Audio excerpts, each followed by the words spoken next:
Hey everybody, it's Neil, and if you know me, I'm always charging everything. So I got myself this here, the MEKIOJEO, and this one here is like 200 watts, I think is what it was. It was something crazy, 220 watts. So check this thing out.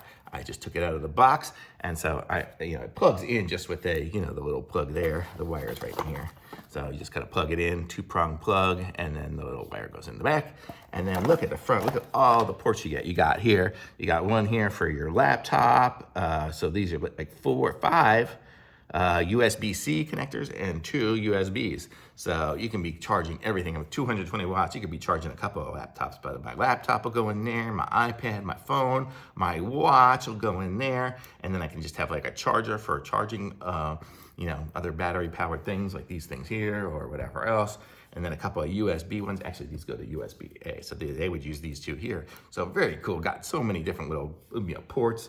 This is just awesome. Thumbs up. Very cool. Super easy to use. Just plug it in and you're ready to go.